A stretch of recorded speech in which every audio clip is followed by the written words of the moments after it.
اعوذ باللہ السمیع العلیم العظیم الحفیظ بوجہ الکریم وسلطانہ القدیم من الرجس الخبیث المخبث الشیطان اللعین الرجیم وقبیلہ ونفخہ ونفثہ وہمزہ بسم اللہ الرحمن الرحیم۔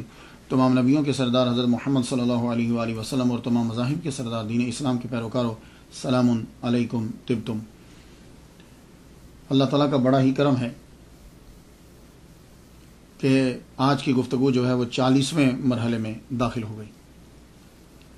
تو صدقہ ہے محمد مصطفیٰ صلی اللہ علیہ وسلم کا، اس لیے صلاۃ و سلام نبی کی ذات پر بے شمار و بے حساب، اور دنیا کے عظیم ماں باپ حضور کے ماں باپ پر۔ یہ جو ویسے تو بہت سے اولیاء کرام کا تذکرہ میں کر چکا ہوں ضمناً، لیکن سرنامہ کلام بنا کر یہ 40واں ہے، اور یہ میرے رب کا کرم ہے۔ میں اللہ سے دعا کرتا ہوں کہ جتنے سال کے دن ہیں کم از کم اتنے اولیاء کرام جو ہے وہ میں اپنے مرنے سے پہلے جو ہے وہ بیان کر جاؤں۔ اولیاء کرام کا ذکر جو ہے یہ بھی عبادت ہے، اور یہ 25واں روزہ ہے، یعنی ابھی میں نے سحری کی ہے، تو سحری کرنے کے بعد یہ بھی لیلۃ القدر میں شامل ہوتی ہے، تو میں نے کہا کہ اس میں ایک عظیم کلندر کا تذکرہ کر جاؤں، کیونکہ کہتے ہیں کہ لیلۃ القدر میں جو عبادت کی جاتی ہے وہ 83 سال 4 ماہ سے بھی افضل ہوتی ہے۔ تو باقی ابھی میں دعا مانگ کر آیا ہوں، تقریر کر کے آیا ہوں، تو یہ بھی میں نے کہا کہ یہ بھی اس کے اندر جو ہے وہ شامل ہو جائے۔ تو میں دعا کرتا ہوں جتنے میرے سامعین ہیں، جتنے ممالک کے اندر ہیں، خدا تعالیٰ آپ سب کو دونوں جہاں میں بھلائی عطا فرمائے۔ آئیے گفتگو شروع کرتا ہوں۔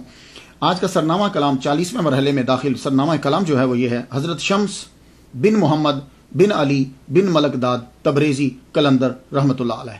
یہ مولانا جلال الدین رومی کے پیر و مرشد ہے۔ کلندروں کا تذکرہ چل رہا تھا تو میں نے ان کا تذکرہ کر دیا۔ انشاءاللہ اس کے بعد شاید عید کے بعد آپ سے ملاقات میری ہوگی، اور ہم مولانا جلال الدین رومی رحمۃ اللہ کے بارے میں ڈیٹیل کے ساتھ گفتگو کریں گے۔ شمس تبریزی یہ نام جو ہے وہ مشہور ہوا، شمس تبریزی۔ ابتدائی حالات جو ہیں وہ ویسے ہی جیسا ہوتا ہے، آدمی جب مشہور ہوتا ہے تو جا کے اس کے کچھ حالات ملتے ہیں۔ ابتدائی حالات جو ہیں وہ ہمیں بہت کم ملتے ہیں، لیکن میں نے بڑی کوشش کے ساتھ آپ کے لیے چند چیزیں جو ہے وہ ڈھونڈ کر لایا ہوں۔ آپ کی ولادت جو ہے وہ 1185 میں ہوئی عیسوی میں، جس کا ابھی 2013 جا رہا ہے۔ 1185 عیسوی میں ہوئی، اور وصال آپ کا 1248 عیسوی میں ہے، تو اس کا مطلب یہ ہوا کہ ٹوٹل آپ نے عمر جو ہے وہ 63 سال جو ہے وہ پائی۔ جائے پیدائش آپ کا تبریز ہے، اس لیے آپ کو تبریزی کہا جاتا ہے۔ شمس جو ہے وہ آپ کا نام ہے۔ یہ تبریز جو ہے یہ ایران کا چوتھا بڑا شہر ہے۔ صوبہ مشرقی آذربائیجان کا جو یہ دارالحکومت ہے، ان کا جو صوبہ ہے نا مشرقی آذربائیجان، اس کا یہ دارالحکومت ہے۔ تقریباً 2013 میں تقریباً اس کی آبادی 20 لاکھ کے قریب ہے۔ یہاں پیدا ہونے کی وجہ سے آپ کے نام کے ساتھ تبریزی لگا، اور شمس تبریزی بس ایسا ہی مشہور ہوا۔ مولانا روم کی وجہ سے آپ کی شہرت بھی جو ہے وہ ہوئی۔ شاگرد کی وجہ سے استاد جو ہے وہ پوری دنیا میں مشہور ہو گیا۔ یہ ان دونوں کی آپس میں محبت تھی، اور اتنی شدید محبت تھی کہ شاید ہی کسی کے اندر یہ ایسی پکیزہ اور اعلیٰ محبت جو ہے وہ ہو۔ آپ کا اثر بہت ملتا ہے، مثنوی پڑھ لیجئے، آپ ہی کا اثر ملتا ہے۔ آپ کی لائف کے بارے میں بہت کم ملتا ہے۔ جن کتب کا میں نے سہارا لیا ان کی بنیاد جو ہے وہ چند کتب ہیں، میں آپ کو بتا دیتا ہوں۔ مناقب العارفین ہے، مقالات ہیں شمس تبریزی کے اپنی، مثنوی شریف، میں نے ان سے تھوڑا سا لیا، بہت ڈیٹیل میں نہیں گیا، ڈیٹیل میں ہم بات کریں گے بعد میں۔ ابتدائی حالات جو ہیں وہ شمس تبریزی رحمۃ اللہ علیہ کے کیا ہیں؟ مقالات سے کچھ میں نے پڑھا ہے، اس میں مجھے یوں ملتا ہے کہ آپ پیدائشی ولی ہیں۔ ان سے میں اس سے اخذ کر کے آپ کی نظر کر رہا ہوں۔ آپ پیدائشی ولی ہیں۔ پیدائشی ولی کیسے؟ شروع ہی سے آپ کے اندر تصوف میں کیا ہوتا ہے؟ دنیا سے کٹ کے سیکولوشن، تنہائی میں بیٹھنا، ہم وقت سوچتے رہنا، یہ ابتدا ہوتی ہے، تدبر، تفکر، اور یہ بچپن میں آپ کے اندر ہے۔ والد گرامی کوئی اتنے بڑے کوئی علامہ یا اتنے امیر آدمی نہیں تھے، ایک سادہ عام مسلمان جیسے ہوتا ہے، اور اس دور کے اندر جو بھی بچہ ہوتا تھا اس کو سب سے پہلے جا کے مدرسہ میں داخل کروایا جاتا تھا۔ مدرسہ بہت ضروری ہوتا تھا، مدرسہ میں جا کے داخل کروایا، کہا کہ یہ میرا بیٹا ہے شمس، اسے آپ ناظرہ پڑھا دیجیے مولوی صاحب۔ مولوی صاحب نے ناظرہ پڑھانا شروع کیا، تو شمس تبریزی رحمۃ اللہ علیہ پڑھتے ناظرہ تھے، حفظ ہوتا جاتا تھا، ادھر ناظرہ ختم ہوا ادھر حفظ ہو گیا پورا قرآن مکمل۔ وجہ اس کی کیا تھی؟ وجہ یہ تھی کہ شمس تبریزی رحمۃ اللہ علیہ بچوں کے ساتھ کھیلتے نہیں تھے، تدبر اور تفکر میں لگے رہتے، اور آدمی جب توجہ کسی ایک چیز کے اوپر دیتا ہے تو پھر وہ چیز یاد ہو جاتی ہے، اور پھر بچپن، اللہ اکبر، ابتدائی جو 5 سال ہیں امریکہ کے اندر یہ ریسرچ ہوئی ہے کہ 5 سال کے اندر 90% آپ سیکھ جاتے ہیں، باقی 10% جو ہے وہ آپ پوری زندگی کے اندر سیکھتے ہیں۔ تو اب پہلے 10 سال کے اندر ہی اگر بچہ قرآن کے اوپر توجہ دے رہا ہے، پڑھ رہا ہے، تو آپ کیا سمجھتے ہیں کہ کوئی کمی، وہ بچہ توجہ دے رہا ہے تو پھر کتنی جلدی وہ گین کرے گا؟ تو قرآن مجید جو ہے وہ آپ نے حفظ کر لیا۔ مولوی صاحب نے والد گرامی کو، شمس تبریزی رحمۃ اللہ کے والد گرامی، ان کا نام محمد ہے، بڑی مبارکباد دی، آپ کے بیٹے نے حفظ کر لیا۔ کہا وہ کیسے؟ یہ تو حفظ، یہ میں نے تو ناظرہ پہ ڈالا تھا کہ چلو قاعدہ پڑھے گا، ناظرہ پڑھ لے گا۔ کہا تو آپ کے بچہ نے جتنی دیر میں دوسرے ناظرہ پڑھتے ہیں آپ کے بچے نے قرآن حفظ کر لیا۔ تو استاد محترم یہ کہنے لگے محمد، میں آپ کو مشورہ یہ دیتا ہوں کہ بیٹے کو نا مدرسہ میں آگے تعلیم کے لیے ڈال دو، کہ جس بچے کے اندر اتنی لگن ہے کہ وہ قرآن مجید حفظ کر لیتا ہے، ناظرے کے پیریڈ میں وہ آگے بھی پڑھے گا، تو آپ تھوڑا سا، کوئی بات نہیں ہے۔ کہا میرا تو من چاہتا ہے کہ میں اس کو کسی تھوڑا سا کچھ سیکھ لے، کوئی ٹیکنیکل چیز سیکھے تاکہ میرا سہارا بن جائے۔ انہوں نے کہا نہیں، میرا مشورہ یہی ہے کہ آپ بچے کو مدرسہ میں ڈال دیجیے۔ تو جب استاد نے مشورہ دیا تو اب اگلی کتابیں شمس تبریزی رحمۃ اللہ علیہ پڑھنے لگے۔ آپ کے والد گرامی نے اگلی کتابیں پڑھانا ان کو شروع کر دی۔ جب یہ پڑھنے لگے تو اب آپ نے فقہ، حدیث، تفسیر، لٹریچر، لینگویج، علم نجوم، فلسفہ مند، پھر رکے نہیں، پھر یہ سفر رکا نہیں شمس تبریزی رحمہ اللہ کا۔ آپ اکثر لوگ یہ سمجھتے ہیں کہ شمس تبریزی کو ایک صوفی صاحب بندہ، نا، زبردست علم نجوم کے ماہر تھے، فلسفہ کے ماہر، فقہ کے ماہر آپ، یعنی ایک دفعہ کسی نے پوچھ ہی لیا کہ یہ فقیر ہے یا فقیہ ہے، کہا کہنا مشکل ہے، دونوں ہیں۔ تو زبردست عالم حدیث کے، قرآن کے۔ جب آپ نے یہ پڑھ لیا تو بڑی جلدی سے یہ ساری چیزوں میں عبور حاصل کر لیا۔ تو والد گرامی کو کچھ تھوڑا سا سہارا ہوا کہ چلو کہیں مسجد میں لگ جائیں گے، مدرسہ میں لگ جائیں گے، گورنمنٹ میں لگ جائیں گے۔ اور گورنمنٹ بھی تب وہی لوگوں کو لیتی تھی کہ جو لوگ قرآن مجید پڑھے ہوتے تھے، حدیث پڑھے ہوتے تھے، نوکری اچھی مل جاتی تھی۔ لیکن آپ ہیں کہ جب یہ سارے علوم پڑھ چکے، مہارت تامہ حاصل کر لی، کمرے میں بیٹھ گئے، تنہائی، گوشہ نشینی، سوچتے رہتے۔ والد گرامی آ کے ڈانٹتے، بازو کا تو جھگڑے کی نوبت آ جاتی۔ تو اس جگہ پر شمس تبریزی خود لکھتے ہیں۔ آپ لکھتے ہیں مقالات، صفحہ 740 کے اوپر آپ لکھتے ہیں، کہتے ہیں، یہ جملہ سن لیجیے، میں ترجمہ کر رہا ہوں۔ کہتے ہیں کہ میں اپنے ہی قصبہ میں اجنبی تھا، اپنے ہی ٹاؤن میں میں اجنبی تھا، میرے مقام کو میرے ابا بھی سمجھ نہ پائے۔ یہ خود لکھ، میرے مقام کو میرے والد گرامی بھی سمجھ نہ پائے۔ تو شمس تبریزی رحمۃ اللہ علیہ مسلکن شافعی ہیں۔ والد گرامی سے بات چیت ہوتی رہی، آخر پھر آپ نے کہا ابا میں یہ کام کر نہیں سکتا، مجھے تو اللہ کے لیے چھوڑ دے۔ کوئی ایسا وقت ہوتا ہے کہ جب بیٹا اپنے باپ سے بات کرتا ہے نا، تو باپ اپنی ساری چیزوں کو چھوڑ دیتا ہے، اپنی ساری خواہشات، ساری چیزیں چھوڑ دیتا ہے۔ کوئی ایسا لمحہ ہوتا ہے۔ تو شمس تبریزی رحمۃ اللہ علیہ نے جب ابا سے کہا ابا مجھے چھوڑ دو، میں یہ دنیا کے کام، ابا میرا دل نہیں لگتا ان میں نوکری وکری نہیں کر سکتا۔ کہا ٹھیک ہے بیٹے، تیری مرضی۔ اب شمس تبریزی رحمۃ اللہ علیہ جو ہیں وہ اب گھر سے نکلے، تبریز سے نکلے۔ پہلے آپ درویشوں کے ساتھ بیٹھا کرتے تھے، ان کے ساتھ بیٹھنا شروع کر دیا آپ نے۔ درویشوں کے ساتھ جب بیٹھے تو وہاں جن درویشوں کے ساتھ آپ بیٹھتے تھے، بعد میں آپ نے وہ درویشوں کی محفل کو چھوڑ دی۔ کیوں؟ کہنے لگے کہ یہ صرف لبادہ اوڑھتے ہیں، اندر ان کے پاس کچھ نہیں ہے۔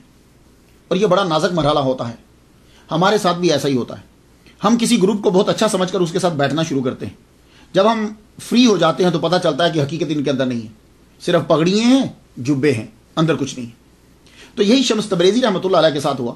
آپ نے جب دیکھا، بس کہا کہ یہ صوفیوں کا لباس پہنا ہو، اندر کچھ نہیں ہے، تو آپ نے درویشوں کی محفل چھوڑ کر علماء کی محفل اختیار کر لی۔ اب علماء کی محفل میں بیٹھ لگے، فقہا کی محفل میں بیٹھتے۔